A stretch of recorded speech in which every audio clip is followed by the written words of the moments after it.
Hace un rato cuando estábamos buscando las preguntas que me quedó la semana pasada, que eran 4 preguntas, estábamos poniendo la gomita con que las tomamos siempre y se percibió con claridad que fuéramos a buscar más preguntas al archivo, a la cajita, el lugar donde tenemos todas las preguntas que no se contestaron en distintos estudios, que por algún motivo van ahí, de acá de Sierra del Cielo, de otros lugares, de Buenos Aires, de distintos lugares. Bueno, hay que ir a buscar preguntas a la cajita, dijimos, sí, vaya. Entonces cuando estamos en la cajita buscando, decíamos, realmente hacen falta, y sentíamos, de falta material de trabajo. Y llegamos acá y había una sola pregunta en la caja.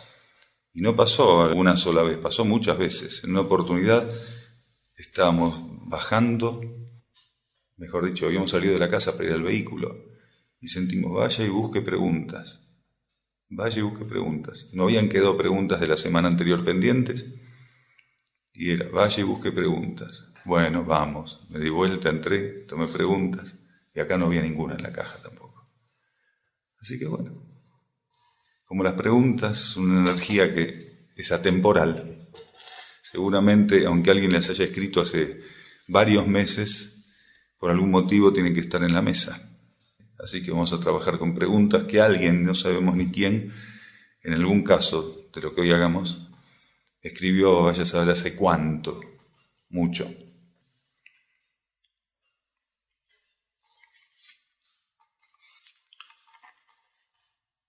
Para ser libre es necesario amar la libertad, dice el libro Paz Interna en tiempos críticos. Si solo conocemos el libre albedrío, ¿cómo podemos amar lo que la libertad es en términos cósmicos? Y hay otra pregunta que se relaciona a esa. Dice, cuando la nueva enseñanza dice que lo que llamamos amar es en verdad dejar que el amor ame por nuestro intermedio, ¿podemos decir que es lo mismo para todos los demás aspectos de la energía o solo es válido para el amor porque este planeta es de segundo rayo? Una pregunta está contestando la otra, precisamente, ¿no? Amar no depende de la voluntad humana, sino de la capacidad de estar abiertos y permeables a que una cualidad de la energía pase por nosotros. Y eso se cumple con todas las energías, con la energía del amor, con la energía de la voluntad, con la energía de la inteligencia, de la armonía, del conocimiento concreto, de la devoción, del orden, y todas las demás energías que en este momento se activaron, como son las del octavo al 12º rayo. En términos de octavo al 12º rayo, son más leyes que otra cosa. Pero para nosotros, la conceptualización del 1º al 7º rayo, como energías en acción, como energías que definen realmente la cualidad de las acciones, de las situaciones, de las tendencias, de la preparación de la conciencia a veces para desenvolverse. En ese sentido, podemos decir que estando abiertos, cada energía va a fluir y va a hacer su trabajo en el momento adecuado. Esto que dice el libro Paz Interna en tiempos críticos, para ser libre es necesario amar la libertad, se concreta cuando el ser realmente abierto, realmente permeable, disponible, es tocado, es traspasado por la energía que corresponda en ese momento, actuar en él y llevarlo a un estado de conciencia determinado. En ese caso, cuando es segundo rayo, estamos amando realmente, abiertos a esa energía, estamos amando lo que realmente el amor está poniendo a nuestra disposición, sin siquiera saber qué es. Y si estuviéramos en una etapa donde tenemos que amar la libertad, ese amor, haciendo su trabajo, simplemente va a estar haciendo que amemos la libertad. Quiere decir que esa permeabilidad sirva para que la libertad como concepto superior, como la libertad, como verdadera acción de la conciencia interna en la materia, pueda concretarse como energía, pueda vivirse como energía dinámicamente en nosotros. Realmente para amar lo desconocido, como para estar a disposición de lo desconocido en términos de cualquier energía y cualidad, simplemente permeabilidad.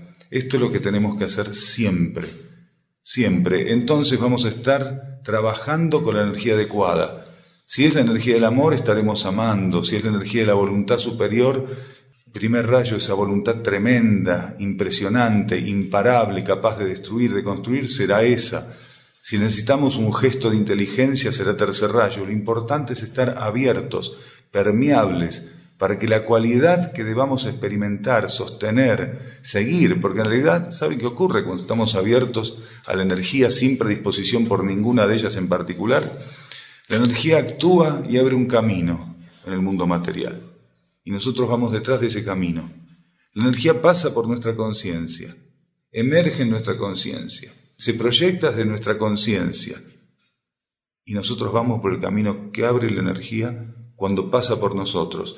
Es un movimiento dual, simultáneo y genuinamente interior. Cuando estamos permeables, la energía pasa, sale, abre camino en la materia y nosotros caminamos por el camino que va abriendo, que va señalando, que va ofreciendo. De ese modo llegamos a la libertad. Cuando abiertos, el amor, pasando por nosotros, nos lleva hacia la libertad. Nadie puede llegar a la libertad si no es porque la energía del amor abre camino y nos muestra cómo llegar a esa libertad. Nadie llega a nada si la energía pasando por nosotros no está abriendo un camino que nos ofrece transitar para consumar lo que corresponda en términos de conciencia. Cuando la energía de segundo rayo pasa por nosotros, abre camino y nos disponemos a recorrer ese camino, entre otras tantas cosas pasamos a amar la libertad.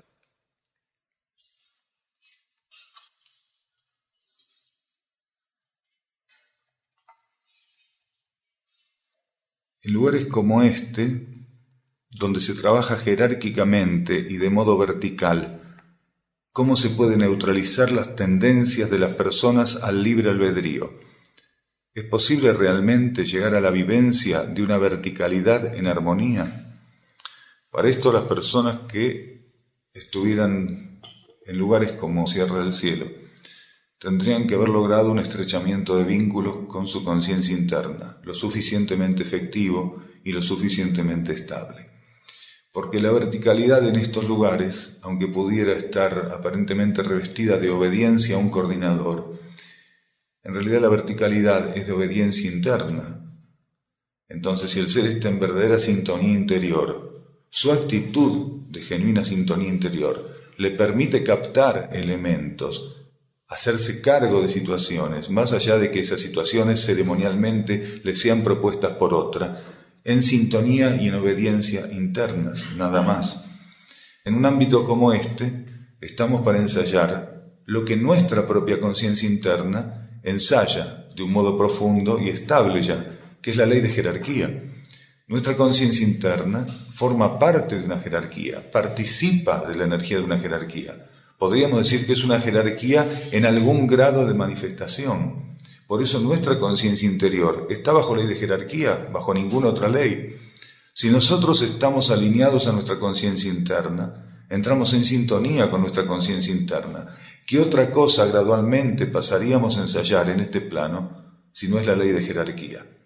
¿Qué otra ley sería cuando vamos logrando sintonía y alineación de un modo estable, genuino? Todo lo que hiciéramos aquí pasaría a ser gradualmente un reflejo de esa ley de jerarquía bajo la que se encuentra nuestra propia conciencia interna. Nuestra mónada forma parte de una jerarquía. Indudablemente es así. Nuestra mónada está en contacto con la jerarquía de la que forma parte, hace trabajos, participa, interactúa con su propia jerarquía y con otras jerarquías en los niveles internos, en el nivel monádico. ¿Qué otra cosa que trabajo jerárquico es el que hace por medio del traje de luz la mónada, donde le corresponde en las etapas de preparación, interacción, ampliación, que luego va a revertir, va a volcar en el planeta, en la superficie del planeta? Nosotros estamos internamente viviendo la ley de jerarquía, no otro, no es una posibilidad que otro está viviendo. Cada uno de nosotros está viviendo la ley de jerarquía. Y cada uno de nosotros está siendo estimulado, impulsado a vivir en este plano, aquí, en estos niveles, la ley de jerarquía también. Por más que alguien baje línea, alguien diga, vamos a hacer esto, hay que hacer aquello otro, si estoy en sintonía con mi interno, lo que sea que me esté pasando un tercero, lo estoy haciendo en alineación a mi propia jerarquía interior. Estoy realizando aquello en sintonía con mi jerarquía interna, en obediencia a mi jerarquía interna, porque en esa situación me puso mi jerarquía interna. Me puso mi interno en esa situación. Mi interno me dijo, esté ahí para hacer lo que haya que hacer. Pero es al interno a quien estoy obedeciendo, es a mi interno con quien estoy haciendo ese trabajo, desenvolviéndolo, llevando adelante. Porque nadie está ligado a ninguna otra cosa por sobre encima de su propia jerarquía interior. Y a través de la propia jerarquía interior es que estamos ligados a todo un escalafón, a todo un crisol, a todo un infinito de energías jerárquicas con las cuales vamos a tener que hacer también infinitamente experiencias de amalgamamiento, de fusión, de elevación, de interacción. Todo lo que ocurre en un centro como este debería ser visto como un ensayo de ley de jerarquía y deberíamos ver en el otro también lo mismo, alguien que está haciendo un ensayo bajo ley de jerarquía. Entonces así, errores, fricciones, malentendidos se entenderían de otro modo, se verían de otra manera, es más, pasarían a suavizarse de un modo muy particular, a corregirse inmediatamente, porque entenderíamos que todo lo que se está haciendo aquí, todo lo que todos estamos haciendo aquí, es el mismo ensayo. Y no importa quién aparentemente, temporalmente, transitoriamente, asume algunos aspectos técnicos o ceremoniales de lo que es coordinar o manifestarse como jerarquía dentro del orden del centro. Todos sabríamos que por sobre encima de eso estamos haciendo un ensayo jerárquico interior, porque todos y cada uno fuimos puestos por nuestro interno en esta situación, y es con él que hacemos eso.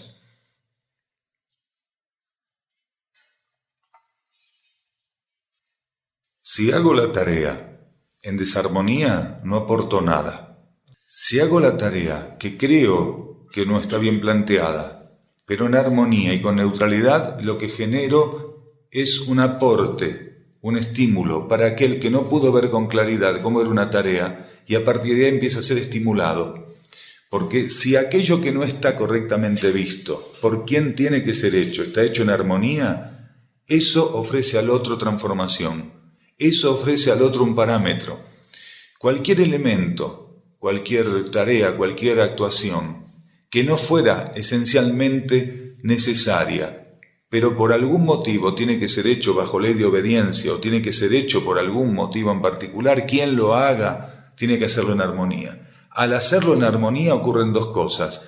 Genera una energía que toca al otro y al mismo tiempo va a vivir lo que se puede llamar la acción de un milagro, la acción de una ley interna y oculta. Algo que podría ser inicialmente incorrecto, cuando hecho en armonía, invierte su polaridad y termina siendo útil también.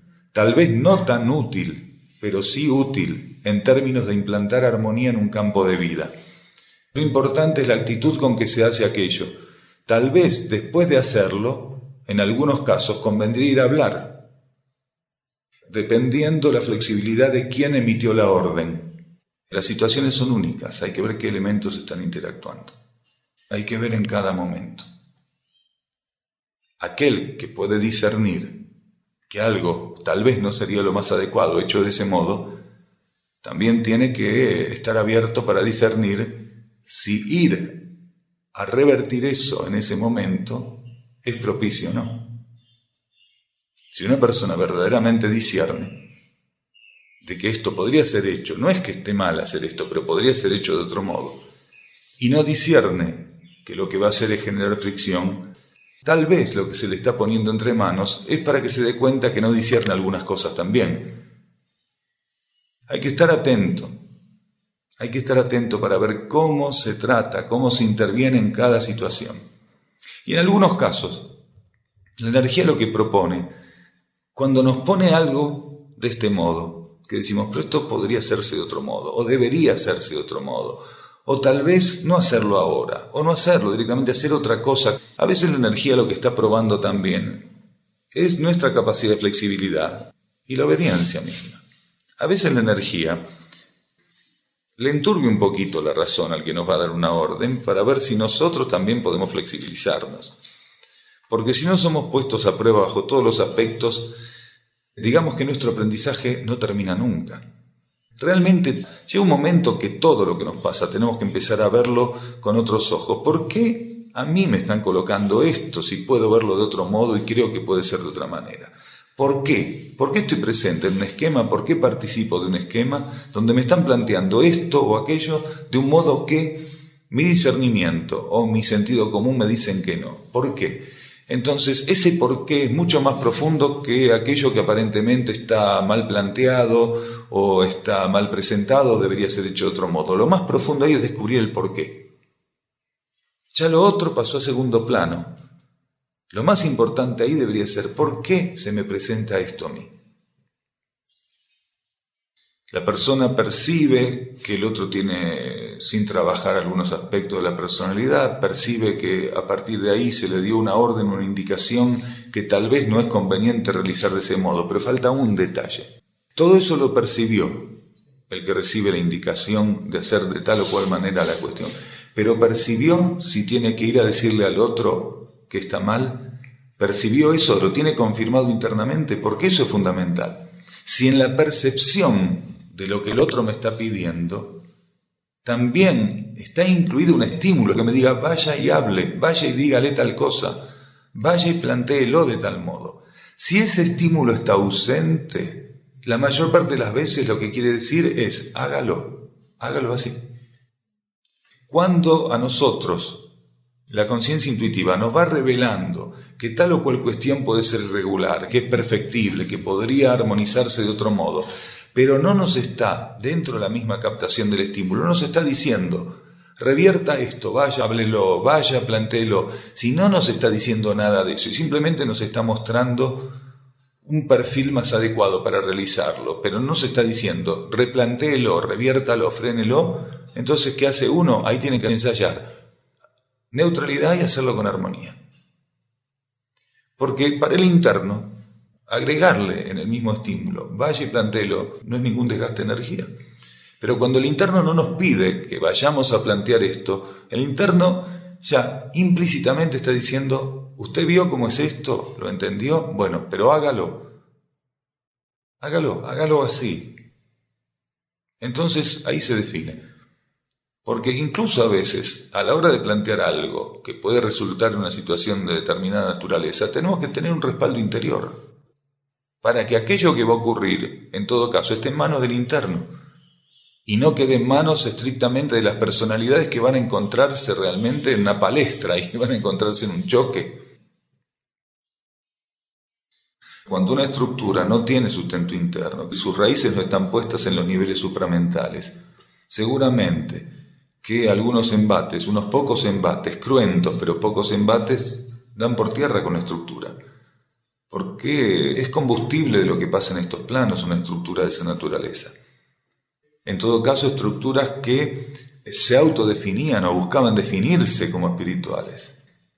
¿Quién o qué había confirmado que eran espirituales esas estructuras? Desde la voluntad humana se había dicho que eran espirituales, desde el análisis, desde la planificación humana y racional se habían definido como espirituales. Espiritual es algo donde se habla de espiritualidad, o espiritual es algo donde el espíritu está sustentando la energía para que no se caiga lo que tiene que responder a la vida interna. Una estructura espiritual es una estructura donde el espíritu está alimentando las bases ocultas para que eso pueda soportar cualquier tipo de embate en la tridimensión.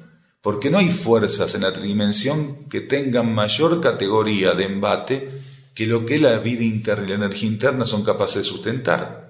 En términos espirituales, cualquier estructura que respondiera a la vida interior no puede ser abatida por fuerzas materiales, salvo que terminara tan comprometida con las leyes de la materia, que el alimento interno se le resta, quiere decir el respaldo interior se le retira. Un grupo puede estar 4 o 5 años funcionando, 6 años, y después se desarticula. Se alimenta 3, 4, 5, 6 años de fuerzas materiales y después se desarticula.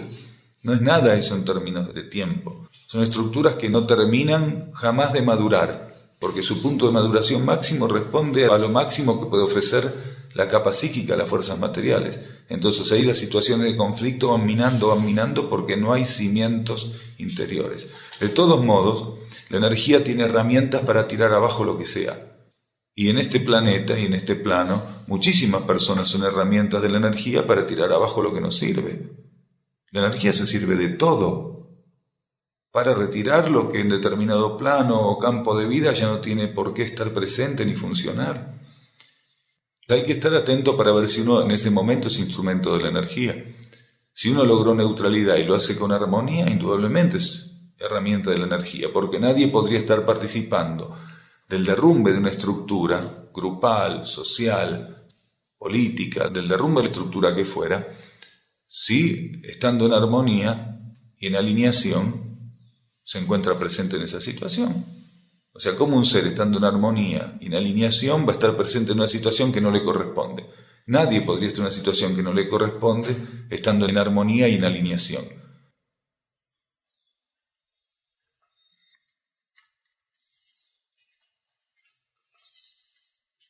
Acá preguntan si existen diferencias entre el desarrollo del consciente derecho entre el hombre y la mujer. El consciente derecho es una expresión superior de la energía que trasciende lo polar. Si bien en algún aspecto, desde un cierto punto de vista, podríamos decir que las características de cada centro del consciente derecho asumen una polaridad o un voltaje dentro del esquema del consciente derecho mismo, no hay diferencias entre el circuito del consciente derecho de un hombre y de una mujer, porque está por sobre encima de las polaridades.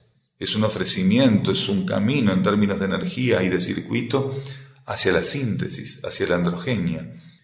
Es un circuito de energías que busca dejar atrás precisamente esta traspolación, esta contrapolación continua que existió aquí en el planeta, en este plano, hombre, mujer, blanco, negro. El consciente derecho es una herramienta de síntesis, no es una herramienta de confirmación de las polaridades, es una herramienta para superar las polaridades, porque es una herramienta que transfiere la energía a la conciencia, el camino hacia la energía en su manifestación neutra. El consciente derecho liga al ser hacia la vida interna, con la vida interna, le ofrece la vida interior, le está ofreciendo la neutralidad, le ofrece trascender el juego polar.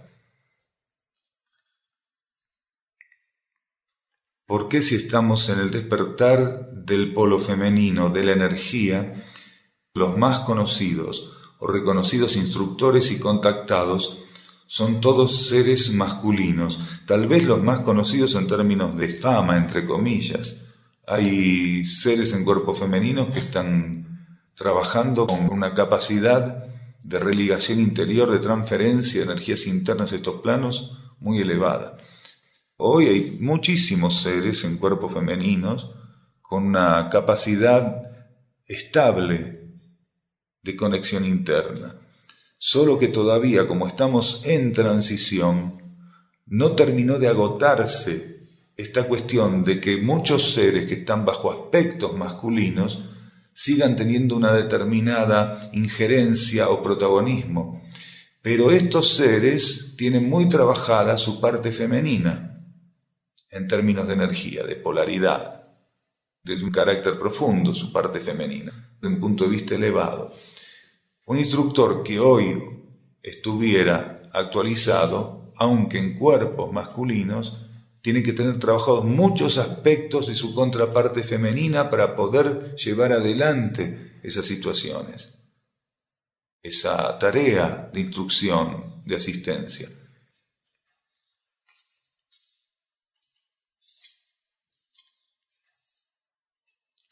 Esto lo encontramos en el buzón de sugerencias y lo guardamos, pero es una joyita realmente. Esto es una joyita. Sugiero que se intente ser más flexibles. Por ejemplo, si hay tareas para hacer, que se pongan en una lista y que cada uno elija.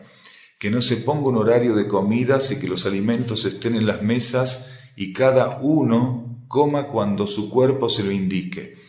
Que en la medida que cada uno cumpla con la tarea del día, que regule sus propios horarios para el descanso, que no existan coordinadores. Sí me parece muy bueno el orden que practican. O sea que si hiciéramos todo esto, después pondría, me parece muy malo el orden que practican. El orden que se practica seguramente está basado en horarios, en todo un esquema de tareas, en el reparto de esas tareas, en que se respeten ciertas cuestiones, se sustenten con claridad. Bien, lo único que le parece bueno es el orden. Ahora, si retiramos todo lo que él sugiere, cuando venga va a decir, no, está todo desordenado acá. Es una contradicción. Bueno, mucha gente vive este tipo de contradicciones, de ambivalencia, ¿no? O sea, viene a un lugar como este y lo único que le parece bueno es el orden, pero pide que se desordene todo para que sea más llevadero, más flexible, dice. El orden de las cosas en su lugar es solamente un aspecto superficial del orden. Puede ser que se haya quedado con las cáscaras de las cosas. Es interesante eso. Cuando se habla de la entrega a Dios, ¿en qué lugar queda la entrega a nuestro propio ser interior? Son dos entregas diferentes. Un ser no puede elegir llevar a un punto absolutamente especulativo algo que depende del camino que somos incapaces de evaluar porque no nos corresponde, ni de entender profundamente porque no es parte de nuestra tarea, del camino que pudimos abrir hacia la vida interna. Porque si bien todos nosotros abrimos de algún modo un camino hacia la vida interior y estamos intentando mantenerlo despejado, nadie sabe en qué condiciones se encuentra realmente ese camino, ni a dónde llega todavía ese camino, cuál es el nivel de profundidad, hasta dónde el alcance de ese camino abierto puede en términos efectivos llevarnos, ofrecer algo a nuestra conciencia. Entonces sería ridículo que alguien diga, me voy a entregar a Dios o a mi interno, o qué es mejor. El ser, cuando siente necesidad de entrega, busca interiorizarse. Cuando siente esa necesidad de entrega, él está siendo estimulado para la interiorización, para el silencio. Lo que hace él en ese momento es consumar esa entrega íntimamente, tan profundamente que no le pone destino, no le pone nada, no le pone destinatario. Esa entrega es para lo más elevado que su conciencia está sintiendo, percibiendo, hacia algo que no tiene nombre. Si esa entrega es genuina, esa entrega impacta, llega como energía a su interno, lo traspasa y va llegando cada vez más profunda y elevadamente en la vida cósmica y universal. Si esa entrega es genuina, siempre llega en alguna medida al único. Si esa entrega genuina, siempre pasa por nuestro interno. Y no es una cuestión de línea de tiempo ni de distancias. En los niveles internos no hay tiempo ni hay distancias. En los niveles internos, lo superior está absolutamente en convergencia, en comunión. Lo que llamamos el único en los niveles internos está claramente manifestado y expresado en nuestra propia conciencia interna. Todo lo que impacta en nuestra conciencia interna, todo lo que llega hasta nuestra conciencia interna, todo lo que traspasa esta gran dificultad de nuestra mente y se vuelca hacia lo superior y lo interior, en alguna medida llega a todo lo que es la vida cósmica y universal, más allá de esta mente y de esta conciencia emocional que continuamente busca encapsularnos. Al momento de vivir la entrega, el ser no puede elegir a quién entregarse, salvo que espontáneamente, al momento de entregarse, él tuviera una percepción del único, del todo. Entonces será en la percepción del único y del todo donde ejecute esa entrega, donde concrete esa entrega. Si al momento de interiorizarse y concretar esa entrega, él tiene la certeza, la percepción de que su conciencia interior está ahí, bañándolo de luz, entonces la entrega va ahí a parar. Él no puede especular en ese momento.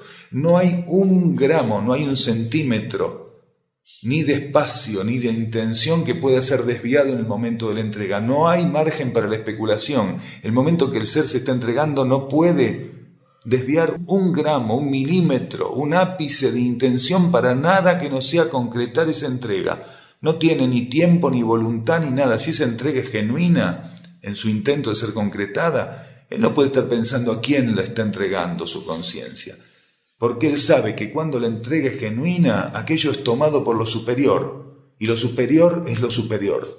No importa qué de lo superior, qué elementos de lo superior estén ahí siendo los primeros depositarios de esa entrega. Pero es lo superior, y lo superior es todo, y todo es lo superior en ese campo de vida.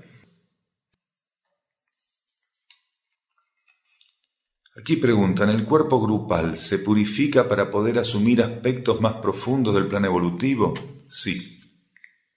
Y es muy importante la purificación del cuerpo grupal. Purificación puede entenderse como pruebas muy fuertes que vive un grupo, como puede entenderse también como el retiro de un grupo, la salida del grupo de algunas personas. Sea una cosa o sea otra cosa, siempre estos aspectos purificatorios están preparando el grupo para otras cuestiones. Están preparando el grupo para asumir en algún momento cuestiones más profundas, otros aspectos de lo que es la asistencia al plan evolutivo. Continuamente los cuerpos grupales, los grupos están en purificación continuamente. Del mismo modo que un individuo está en purificación continuamente, también los grupos están en purificación continua. Recién decía, participamos de trabajos grupales o de grupos o de estructuras que se disolvían con nuestra presencia. Y uno dice, bueno, ahí un grupo pasa por la purificación absoluta. Ahí se desintegra un grupo. Pero hay un aspecto que hay que aprender a ver. A veces es necesario desintegrar totalmente un grupo, porque algunos de esos seres que participan de esa desintegración necesitan ser liberados de esa situación que los apresa para poder ser reinstalados en otro trabajo grupal o en otra estructura con características diferentes y más efectivas. Mientras ese grupo que tuviera una limitación mantuviera polarizados o absorbidos seres que están siendo necesitados en otras estructuras, ¿qué pasa? Nunca hay que ver la disolución de un grupo o una purificación muy violenta de un grupo como algo negativo. Porque si realmente está aconteciendo es porque aquello es necesitado. Solo que nuestra limitación para entender la interacción entre los elementos en la superficie planetaria nos hace ver las cosas pero tan distorsionadamente. Cuando un ser participa de un grupo y ese grupo a partir de ahí tiene fisuras, se quebranta, se diluye, es porque algunas de esas partículas están siendo necesitadas para ser reinstaladas en otros esquemas de la vida planetaria. Y ahí estaban entretenidas, encapsuladas, desviadas, interferidas. Cuando hace 20 años comencé a participar de trabajos grupales evolutivos, fui llevado a ser la herramienta de destrucción de un grupo, de donde luego emerge Grupo Uxin. De la destrucción de ese grupo emerge Grupo Uxin. Y fui llevado a ser la herramienta de destrucción de ese grupo. Si ese grupo no hubiera recibido la presencia de quien está hablando, no hubiera vivido esa purificación tan violenta, no hubiera permitido esto otro, que fue la emergencia hace 20 años, el emerger de Grupo Uxin. Pero primero aquel grupo tuvo que destruirse totalmente. Y si hubiéramos visto aquel hecho racionalmente, nos hubiéramos limitado a lo racional, un grupo que estaba haciendo más o menos un trabajo espiritual, un grupo que tenía ciertos conocimientos espirituales, no importa, había que desactivarlo, para que en términos de energía pudieran reacomodarse ciertos factores y reinstalarse otras estructuras. En un grupo donde determinados elementos todavía pueden estar inmaduros, sin condiciones de obedecer o sin condiciones de entender las prioridades de lo que el grupo en sí mismo está asumiendo para la vida planetaria, entonces vive esto, de la expulsión de elementos de su estructura. Y uno dice, ¿y la estructura se debilita? No, al contrario, se fortalece. Porque cuando se retiran elementos que tienen características que son contrarias a lo que al mediano o al corto plazo el grupo va a tener que asumir para el plan evolutivo, estamos hablando de un planeta que está recrudeciendo en su condición continuamente, si esos mismos elementos, con esas condiciones que no están dispuestos a trascender, permanecieran en la estructura grupal, luego terminarían siendo realmente fagocitantes de estructura grupal. No estarían en condiciones de vivir lo que se necesitara de un modo alineado, estable. Un ser puede pedir estar en retiro y de hecho entrar en retiro, y luego la energía, según lo que vaya ocurriendo a lo largo del retiro, bajo ley de economía y de síntesis, aprovechar para mostrar ciertas cosas a la conciencia. Cuando una persona recibe una oportunidad de esa naturaleza, tiene que invertir la energía de esa oportunidad en términos de interiorización, en términos de estabilidad, en términos de sintonía. Si no aprovecha esa energía de ese modo, todo lo que no es realmente influenciado internamente por no aprovechar esa oportunidad pasa a ser influenciado por fuerzas en el campo material y en horizontal. Cuando lo que se nos está ofreciendo en términos interiores lo rechazamos por un motivo, por el que fuera, por falta de claridad, de comprensión, de entrega, por no entender realmente las señales que se nos están dando, automáticamente, generado ese rechazo, el ser va a pasar por la prueba de si no termina influenciado por fuerzas materiales, que es automáticamente lo que pasa a ofrecérsele. El ser de algún modo tiene que ser removido de la situación en la que se encuentra.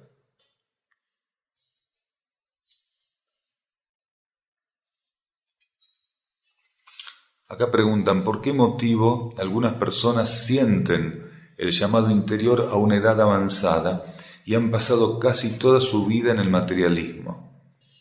El ser en cualquier momento puede vivir un proceso de transformación y de efectiva acción de su fe. Porque si el ser, más allá de la edad que tenga, no está abierto a transformarse, a permitir que su fe actúe, no va a pasar nada. Hay seres que en este momento pueden estar encarnados y tienen 50, 60, 70 años, 80, y de repente su conciencia pega un vuelco. Es que pudo abrirse a un proceso de transformación. No deberíamos ver de ningún modo en particular como raro que un ser se transforme, porque estamos todos siendo estimulados para transformarnos. Ni deberíamos creer que hay una edad específica para transformarse. En la medida que un ser tiene intención de transformarse y permite que la acción de su fe concrete lo que tiene que concretar, ahí está. Lo que diga el DNI no es nada. Lo que diga una partida de nacimiento no es nada. Si el ser, más allá de esa cronología que carga, está ahí para transformarse. Ahora, ¿es lo mismo transformarse a los 80 que a los 20, a los 15? No es lo mismo. Está simbolizando algo muy particular. Está simbolizando fuertemente algunas cuestiones en particular. Está mostrando en ese ser ciertas condiciones que logró, que pudo vencer pruebas difíciles, porque para que un ser a los 60, a los 70, a los 80 pueda realmente salir de una posición, abrirse y quedar receptivo a cierto tipo de energías, quiere decir que ahí hubo un proceso muy fuerte, porque si bien en términos de conciencia no hay edad, sí hay un encallecimiento en el cuerpo mental, en el cuerpo emocional y en el cuerpo físico respecto a esta cuestión de identificarnos con las fuerzas materiales. No es lo mismo un cuerpo físico, un cuerpo mental, un cuerpo emocional que han estado en confabulación, que han estado en connivencia, en complicidad con las fuerzas materiales 70 años que un cuerpo que estuvo 15 o 20.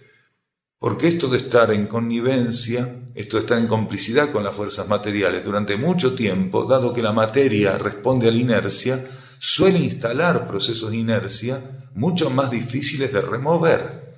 Cuando un cuerpo mental vive un proceso de encapsulamiento durante 60 o 70 años, no es que sea imposible removerlo, pero el ser tiene que haber hecho un trabajo bien potente, un trabajo bien fuerte, tiene que haberse decidido realmente a hacer un trabajo de trascendencia. Diríamos que para su conciencia interna es un avance inmenso cuando el ser logra sacar a sus cuerpos de una tendencia que mantuvieron durante toda una encarnación o prácticamente toda una encarnación. Pero era el momento. Es más, estaba previsto por su interno que eso ocurriera aproximadamente en ese ciclo, en esa etapa del ciclo encarnatorio. Por algún motivo su interno necesitaba poner a prueba a ese ego en una situación no tan sobrellevable. Permitió que ese ego estuviera 60 o 70 años encapsulado en una posición y después le dijo, bien, la prueba es salir de esta posición ahora que estuviste 60, 70 años colocado en ese proceso de inercia, de encapsulamiento, de complicidad, de identificación. Es algo que el interno prevé.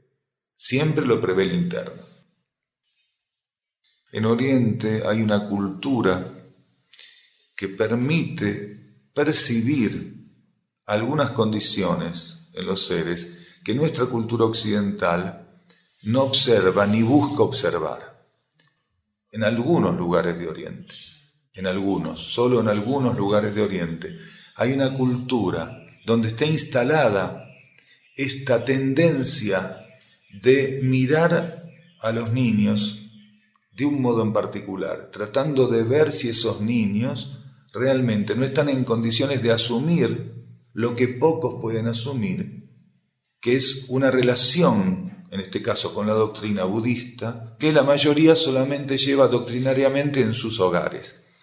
Es muy común que en algunos lugares del Tíbet, el norte de la India o Nepal, ocurra esto.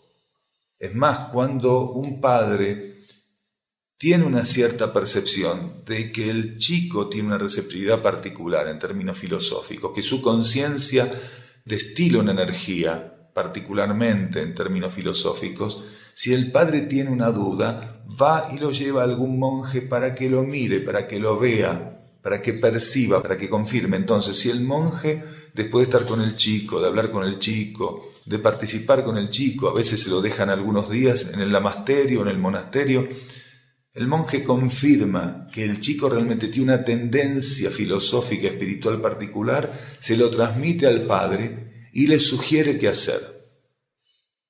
Porque en algunos casos el monje percibe que el chico tiene esa tendencia, pero no le sugiere al padre que el chico ingrese en una lamasería, sino que crezca en esa familia para hacer un aporte particular en términos de energía. Esto está instalado en algunos lugares de Oriente. Y cuando el monje percibe que el grado o la condición para esa encarnación es el necesario para participar ya de la vida en la lamasería, en todo caso si fuera una lamasería para ser un lama, si fuera algún otro tipo de línea budista para ser un monje budista de otra naturaleza, le sugiere que el chico se quede.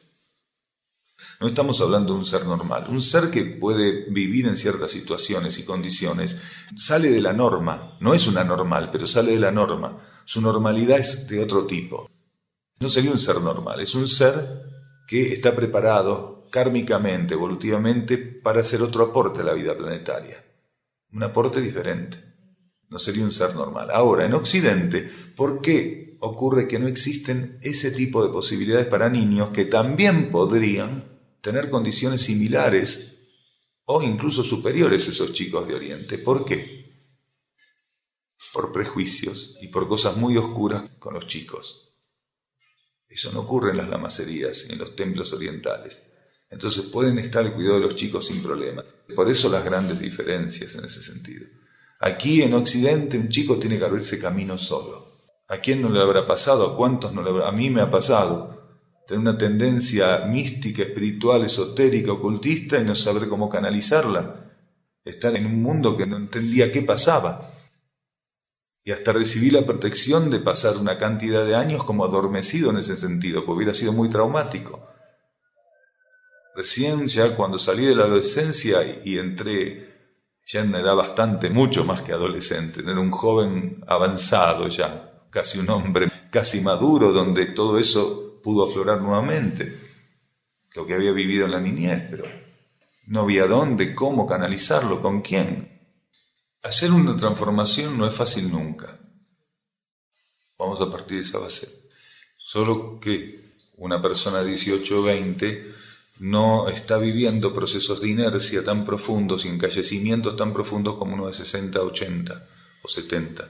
Porque para una persona de 20 todavía tiene una cierta permeabilidad y su cuerpo mental, su cuerpo emocional y su cuerpo físico, como han venido de experiencias de maduración recientes, todavía guardan la flexibilidad de esas experiencias y pueden simbólicamente revertirlas en este tipo de cuestión. O sea, cuando el cuerpo mental, el emocional y el físico, a los 18 o 20 años, todavía están ahí fresquitos de haber hecho todo ese proceso de crecimiento, tanto mental como emocional como físico, guardan en las partículas que compone cada vehículo ese ejercicio de crecer y de moverse. Entonces es diferente. En cambio, un cuerpo mental o emocional o físico que ya pasó ese proceso, y van pasando 30, 20, uno pasa por los 30, por los 40, por los 50, y las estructuras de las partículas empiezan a artrosarse, empiezan a ponerse rígidas, falta de flexibilidad, y se llega a los 70, se llega a una artrosis de conciencia muy grande, que es más difícil de remover. Un proceso de transformación siempre es traumático y difícil en la mayoría de los casos. Ahora, en el chico, esta flexibilidad le permite también vivirlo de un modo muy traumático, porque esa misma flexibilidad que permite ser influenciado por la energía interior también hace que absorba muchos aspectos de las fuerzas materiales, que esté muy permeable a las fuerzas materiales. Pero está previsto por el interno que pase en una edad o en otra. Entonces, a los ojos del interno, que pase en una edad o en otra, es estratégico. Necesita el interno que sea en esa edad. La conciencia interna necesita que sea en esa edad, elige que sea en esa edad por algún motivo. Entonces, no es una casualidad. Cuando el interno elige que eso pase en una edad determinada, es porque es lo mejor que le puede pasar a ese ego.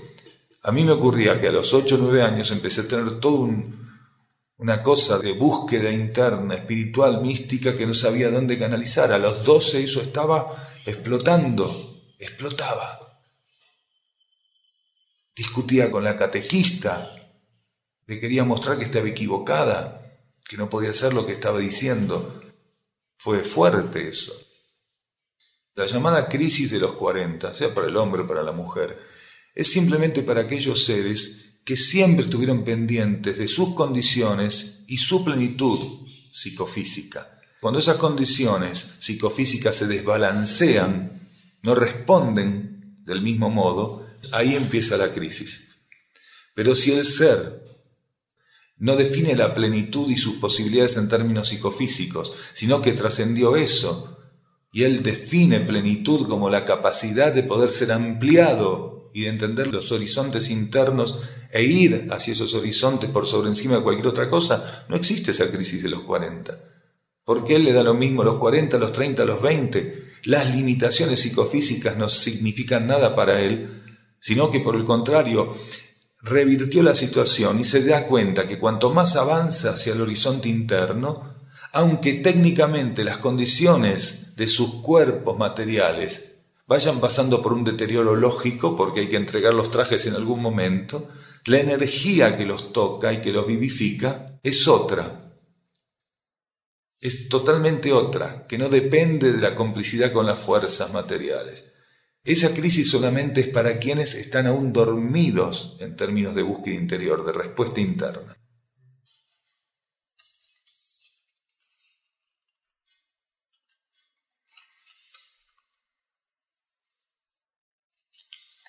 Puede ser que antes de una encarnación la persona esté en un lugar como Erx. Los lugares como Erx se modifican con la purificación de la Tierra. Cuando la purificación planetaria se dé, los centros intraterrenos también van a vivir situaciones diferentes, van a vivir una expresión diferente, van a expresarse de modo diferente. Porque aunque los centros intraterrenos responden a leyes que son internas, a leyes superiores y no a las leyes materiales, la relación entre el voltaje de las leyes materiales y el de las leyes internas tiene que pasar por un aspecto de ensamble ceremonial.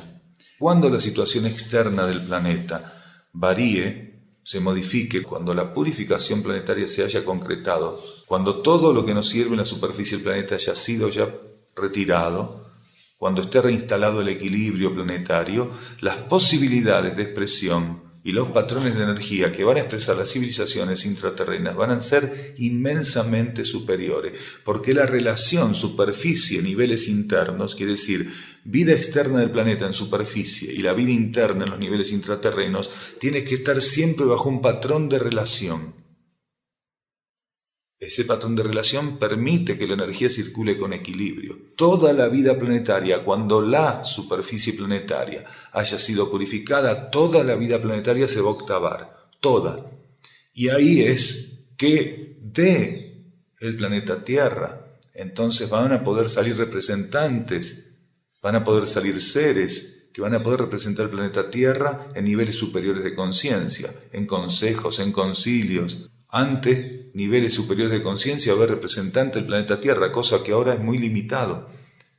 Esto va a ocurrir cuando la purificación en superficie se haya concretado, un patrón renovado, inmenso, que para nosotros es inimaginable, va a empezar a ser expresado por las civilizaciones internas. Eso está previsto para ellas. Es parte de sus iniciaciones. Esa octavación se da con sus iniciaciones.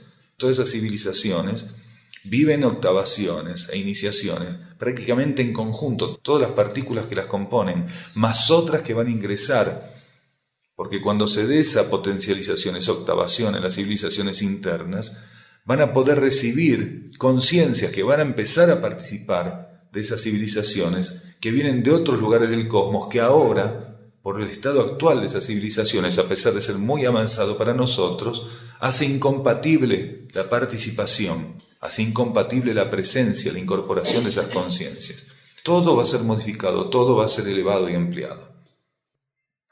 La civilización de superficie en conciencia se eleva al cosmos y también en conciencia se une con los niveles de conciencia más profundos del planeta.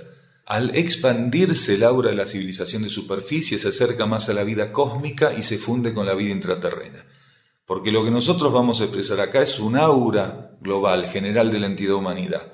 Un aura que va a tener un alcance que ahora no tiene. El aura de la humanidad de superficie es un aura muy limitada, que apenas se interpenetra con el aura de las humanidades intraterrenas, porque la diferencia del voltaje y la irregularidad de la energía, de nuestra energía como conjunto, hace imposible una interacción más profunda. Cuando la humanidad de superficie haya vivido la purificación y ya esté expresando con un nuevo código genético de modo homogéneo toda esta cuestión, su aura va a ser inmensa en relación a lo que ahora es. Y su aura va a poder fusionarse con la energía de civilizaciones extraterrestres de avanzada, de un modo consciente, de un modo estable, una ceremonia continua, permanente, en los ritmos y en los ciclos que demande, y al mismo tiempo el aura de las civilizaciones internas va a poder fundirse con el aura de la humanidad de superficie. No totalmente, pero sí en volúmenes que para ese momento, para esa instancia van a ser óptimos. No va a haber deudas en ese sentido. Hoy estamos demorados.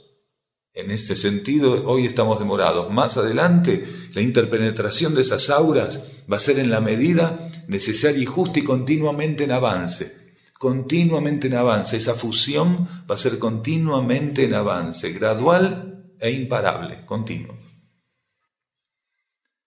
Acá dicen, sí, puede ser que antes de una encarnación la persona esté en lugares como Erx. Muchos seres de superficie, antes de encarnar, reciben entrenamiento en los niveles internos, con entidades de distintos centros intraterrenos, Erx y otros, dependiendo cuál sea la coligación interior temporal de ese ser con un centro interno. En esta etapa del planeta se están definiendo estas cuestiones. El que está ligado a un centro puede ser que pase por ese centro, hace un trabajo de ampliación, de sintonía, de purificación, de armonización.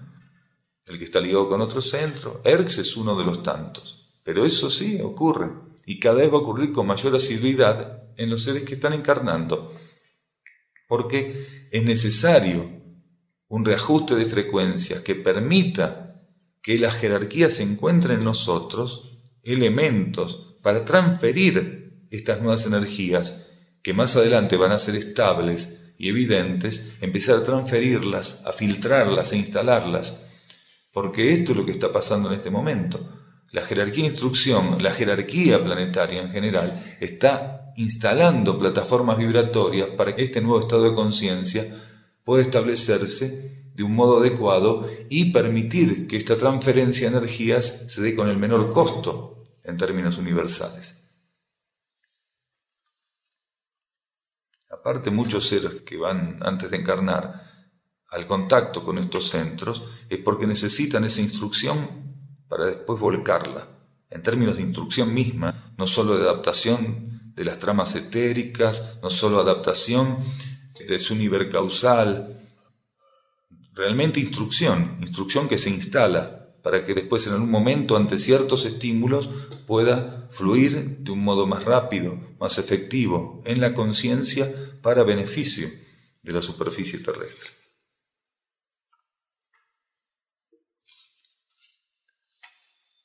Contestó en un estudio haber contemplado varias veces las manifestaciones de Erx. ¿Usted sintió conscientemente cambios que podrían adelantarle lo que iría a vivir? Y también le pregunto si notó cambios después de esas experiencias. Se corre el riesgo cuando alguien cuenta algo como esto que se lo juzgue por loco o mentiroso. ¿Cómo se siente usted o qué percibe de las personas cuando cuenta esas experiencias? Cuando voy al supermercado y las cuento me miran mal. O cuando voy a comprar algo a la ferretería me dicen, ahí viene el loco que...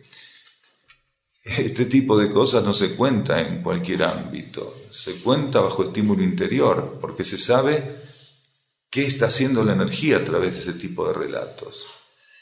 Se sabe qué está ocurriendo en esos momentos. Este tipo de preguntas las hacen muchas veces y las contestamos pocas.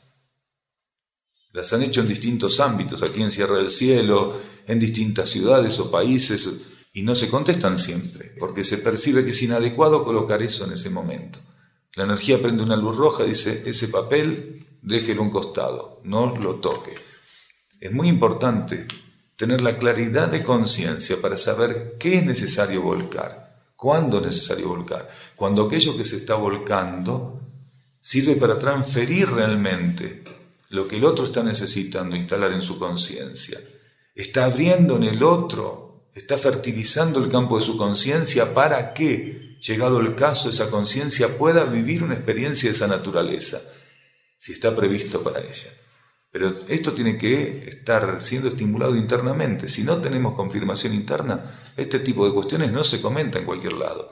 Por eso hasta ahora no nos dijeron que éramos locos o que éramos unos delirantes, o el que lo pensó no lo dijo. Acá pregunta si sentimos conscientemente cambios que podrían adelantarnos lo que íbamos a vivir. Muchas veces cuando íbamos a tener este tipo de experiencias, sentíamos con días o con semanas de anticipación que había un proceso de energía en la conciencia que estaba instalado. Uno sentía que la conciencia estaba pasando por alguna cuestión en particular, que la conciencia estaba siendo como modelada, estaba recibiendo como una especie de tratamiento.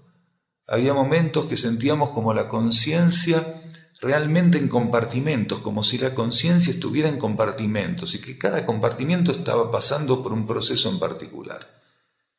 Si bien la conciencia estaba unificada y podía funcionar unificada, era como poder ver aspectos de la conciencia que casi podían definirse como conciencias separadas. Por momentos sentíamos la conciencia mental de un modo, la conciencia emocional de otro modo, la conciencia física de un modo diferente, y esto con anticipación, a veces, como decíamos, de días o de semanas. Y después de esas experiencias también se sentían procesos muy profundos. Y después, con los años, en algunos casos, la energía volvía a traer, a recuperar esos recuerdos, vuelve a recuperar esos recuerdos, los instala, y ese recuerdo, en términos simbólicos, instalado por la energía y recargado por la energía, que dice símbolo traído por la energía, sigue operando cada vez que es necesario.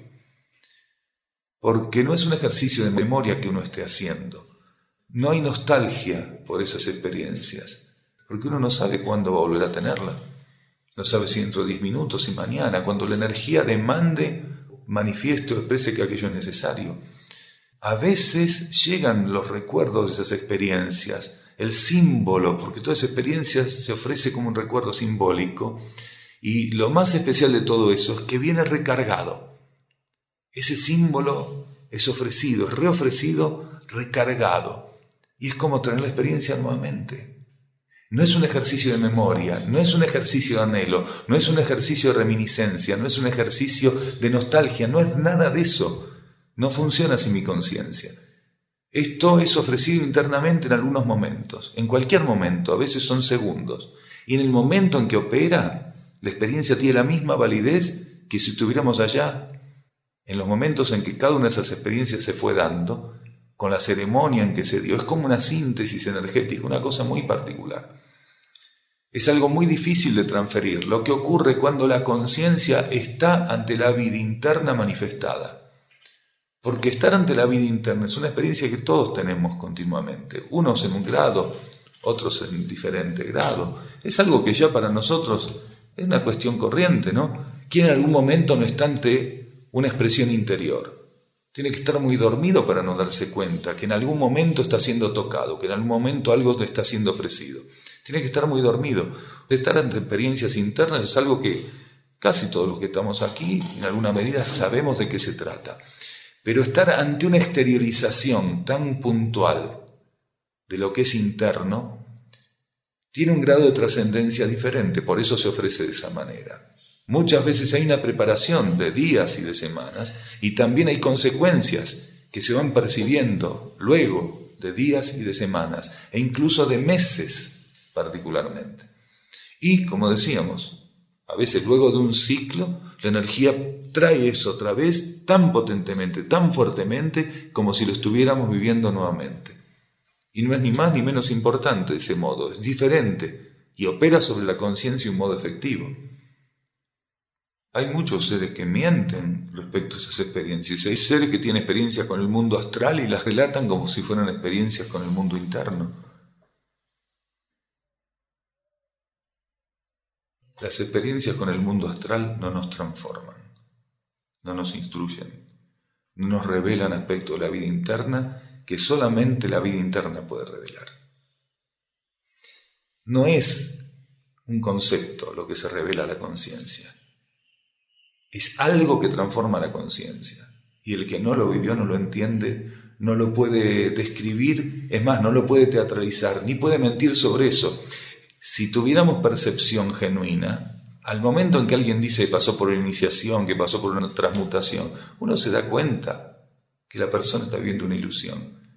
Cuando alguien dice, no, yo vi la ciudad de Erx, se da cuenta. Aquel que vivió experiencias trascendentes percibe en el otro no lo que dice, que la experiencia está en él grabada, porque esas experiencias se instalan en el ser como energía.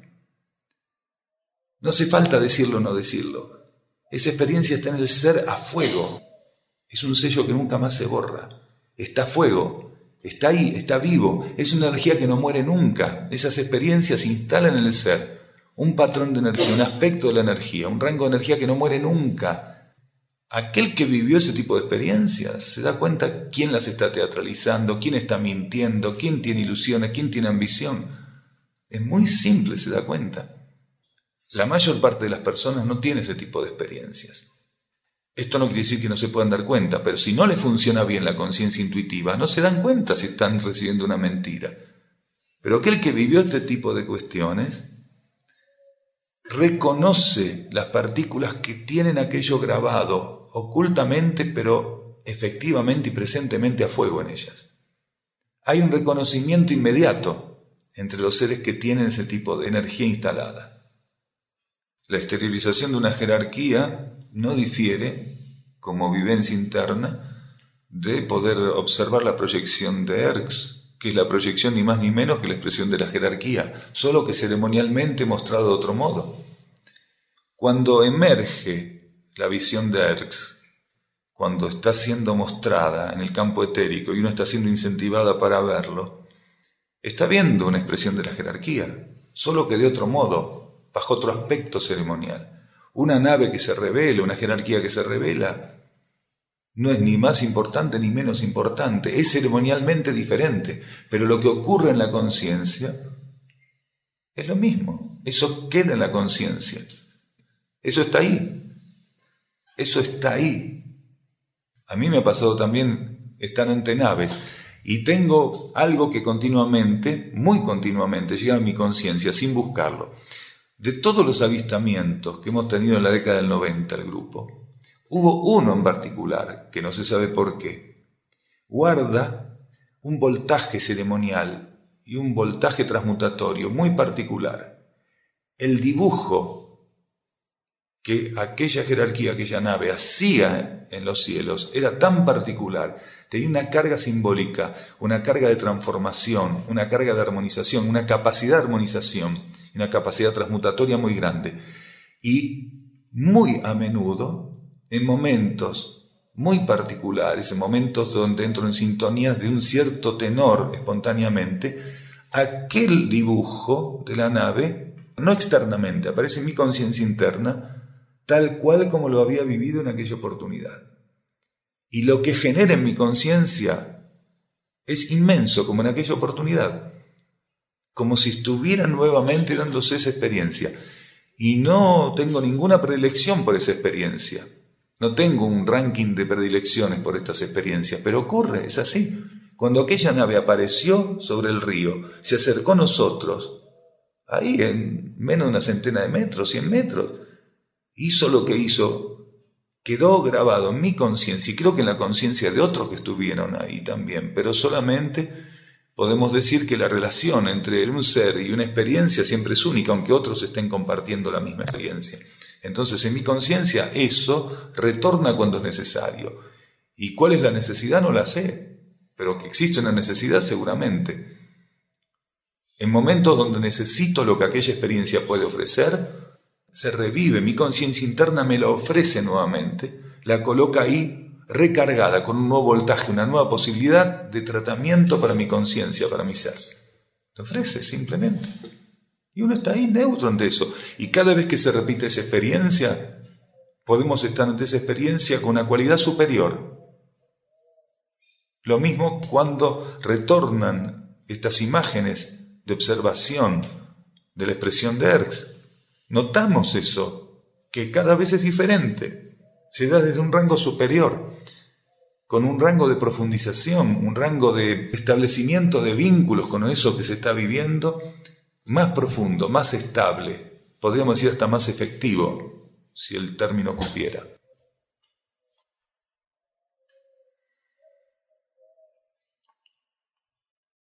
¿Qué significa esta sensación que tiene incluso una manifestación física de que la más mínima desobediencia me trae una especie de vacío y oscuridad? Aunque yo perciba algunos aspectos de esta situación, quería colocarlos en este estudio para compartir su tratamiento. A veces me mareo al oír diferentes voces que indican diversos rumbos. Hay un momento fundamental, importantísimo. Todos los momentos son muy importantes, pero hay momentos que operan como puntos de inflexión, como elementos de inflexión, como energías de inflexión. Existe un momento donde el ser está siendo muy asistido y ya tiene que vivir esta ruptura con las fuerzas psíquicas con las que estuvo tan comprometido durante muchas encarnaciones y durante gran parte de esta actual encarnación. Es donde él percibe que sin obediencia no puede seguir adelante. Pero todavía un trabajo de trascendencia, un trabajo muy profundo de trascendencia, un enorme trabajo de trascendencia respecto a la influencia de las fuerzas materiales, está para ser concretado. Pero ya él percibe la efectividad de la obediencia, él percibe la obediencia como una herramienta irreemplazable, es más, como la única herramienta posible en esa etapa. Cuando desobedece, la fisura que se genera en la práctica de lo que le corresponde ensayar es enorme. Por eso es que ese vacío, esa inestabilidad, esa sensación de oscuridad. Hay momentos donde el ser no puede dejar de obedecer, porque solamente está siendo estimulado a obedecer por sobre encima de cualquier otra cosa. Y si deja de hacer aquello que por sobre encima de cualquier otra cosa está siendo estimulado a concretar, se va a sentir realmente comprometido con la oscuridad. Cuando la conciencia interna está estimulando, impulsando, exigiendo, porque realmente está exigiendo que el ensayo que hagamos sea sobre determinado tipo de cuestión para la conciencia, eso no debe ser desatendido, porque el costo puede ser grande. Si un ser está en esa etapa, donde está haciendo esta transferencia, de pasar a ser un ser obediente, después de haber sido un ser que estuvo muy comprometido con la actividad psíquica, sobre todo con el campo mental, con una mente difícil de parar, una mente que continuamente se le paraba enfrente y le cuestionaba, eso es muy difícil de sobrellevar. Entonces, ¿por qué en esa etapa le piden obediencia? Porque es lo único que puede servir para esa etapa. Si el ser da prioridad al ensayo de la obediencia, esa mente se termina cansando. Primero lo va a insultar, después cuando vea que el insulto no resulta, se va a empezar a calmar. Y después se va a dormir esa mente. Y cuando se despierte va a estar descansada, relajada, armonizada, en algún grado transmutada y lista para empezar otro tipo de relación con la vida.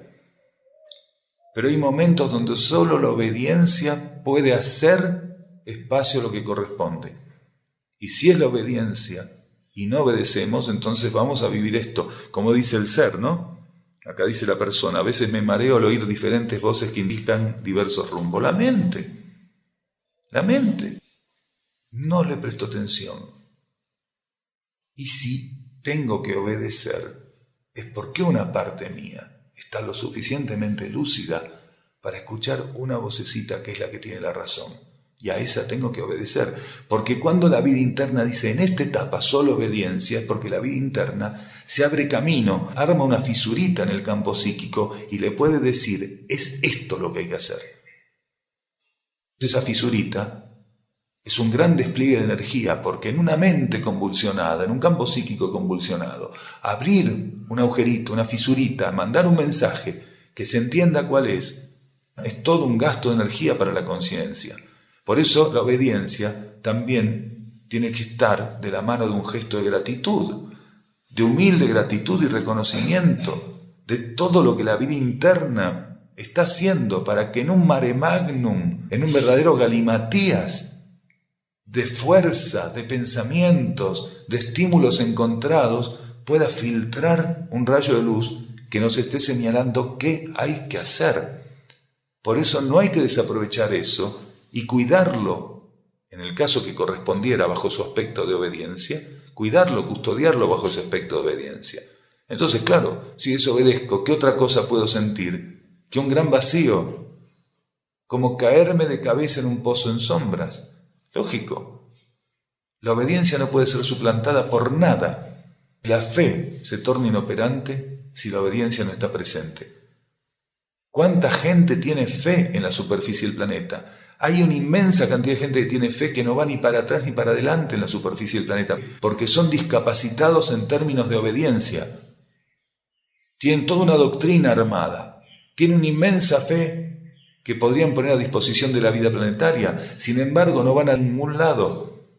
Son como esos que quieren salir a una vuelta en un caballo de madera. No van a ningún lado, porque no son capaces de obedecer, porque tienen una gran incapacidad en términos de obediencia. Un ser con la mitad de la fe de esos seres, pero en condiciones de obedecer, es capaz de escalar aspectos de la conciencia inimaginables. Porque la fe, aunque sea en un tenor menor, custodiada o abierto el camino por medio de la obediencia, es una fe que crece, es una fe que se fortalece, una fe que se amplía.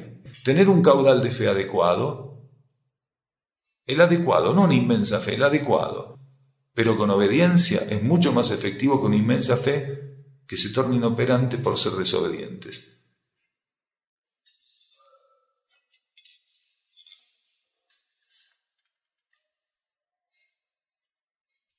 Un mantra nirdin se puede desactualizar como pasó con los mantras del ciclo anterior. Absolutamente, un mantra nirdin se puede desactualizar, cualquier mantra se puede desactualizar, es más, cualquier elemento se puede desactualizar y de hecho todos los elementos terminan desactualizados.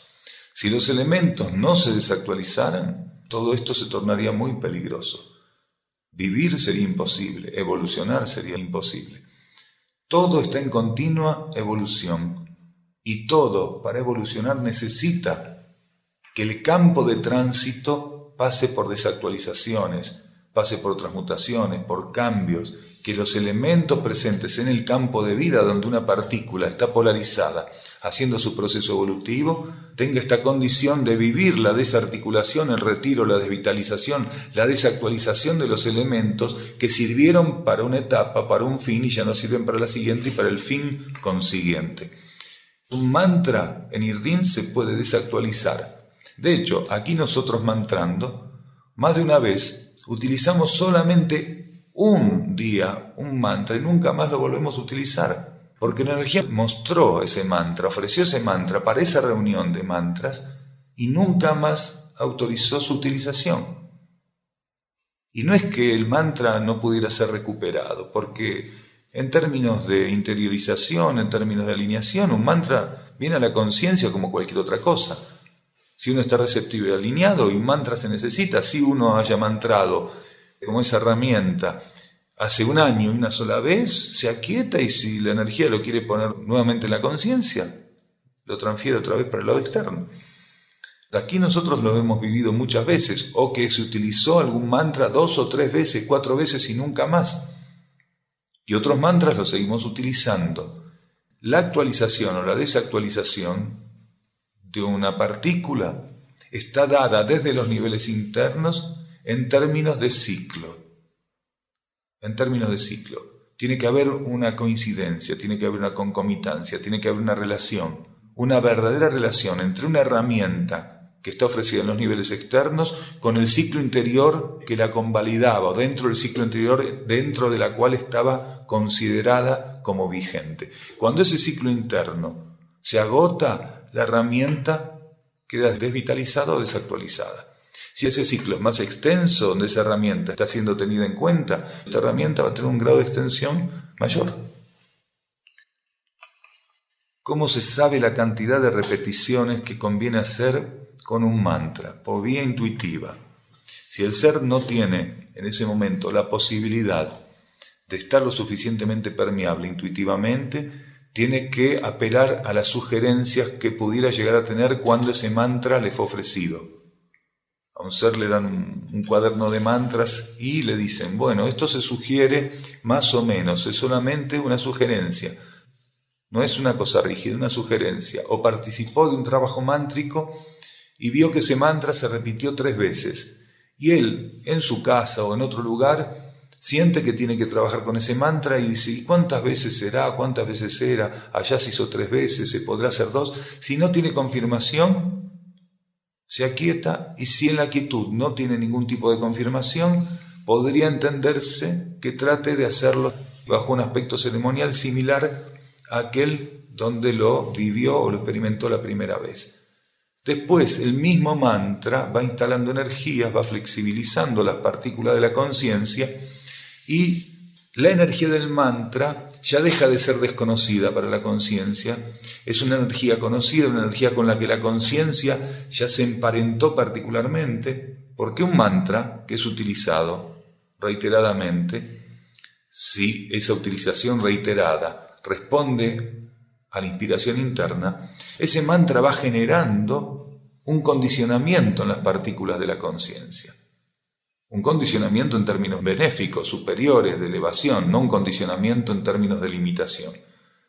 A medida que el mantra fue utilizado, la conciencia tiene un registro energético instalado en ella de ese mantra, por lo cual la misma energía mántrica va a encontrar mayor receptividad en sucesivos trabajos, donde va a poder instalar con mayores facilidades en quien va a mantrar las características que ese mantra debe tener en esa oportunidad, porque el ser ya profundizó su relación con esa energía mántrica, está más presente en él la acción de ese mantra, el patrón vibratorio de ese mantra. Pregunta si es importante la melodía del mantra. Hay mantras que se pueden hacer de los 2 modos, con o sin melodías. Todos se pueden realizar así. Hay mantras, por ejemplo, que acá nunca se utilizaron sin melodía. Hay mantras que se utilizan con y sin melodías. Y hay mantras que se utilizan siempre o se utilizaron siempre sin melodías. Y esto no es una regla fija. vamos siguiendo los estímulos de la energía en cada momento. Por lo cual, aquellos que tradicionalmente aquí están siendo utilizados sin melodía, en algún momento pueden llegar a tenerla si el estímulo interno pasa a estar presente indicándolo. Y lo mismo en sentido contrario. Si internamente el estímulo es sin melodía, simplemente la pronunciación del mantra, sin una melodía en particular, o con una cadencia apenas marcada, la efectividad no depende de la melodía o de la cadencia o de las repeticiones. La melodía, la cadencia, las repeticiones, la velocidad son herramientas de la vida interna para poder instalar ciertos patrones de energía con mayor facilidad. Nosotros no entendemos bien cómo opera la energía, pero cuando un mantra está musicalizado, tiene una melodía determinada, e internamente somos estimulados a mantrarlo de ese modo, es porque la energía necesita esa dinámica para poder transferir elementos de un modo más económico, más sintético, más directo, más efectivo. Tal vez por nuestro condicionamiento de conciencia es que se pide de ese modo, porque muchas veces el ser, a la hora de mantrar, se predispone de un modo particular, puede flexibilizarse de un modo en particular cuando tiene melodía o en algunos casos cuando no tiene melodía. Muchas veces la presencia o la ausencia de melodías en un mantra está relacionado con los condicionamientos de las herramientas que van a servir de puente entre la energía, la fuente de la cual proviene el mantra, y el campo destinado a recibirlo. Hay una cantidad de cuestiones que están relacionadas con esto, que son subjetivas y que van a responder siempre a características propias de quién mantra, de qué tipo de mantra está utilizando y qué es lo que la energía, en términos interiores, tiene previsto para eso. Pero nunca es más o menos efectivo si está hecho correctamente, quiere decir amparado de ese modo por la energía interior. Muchas gracias.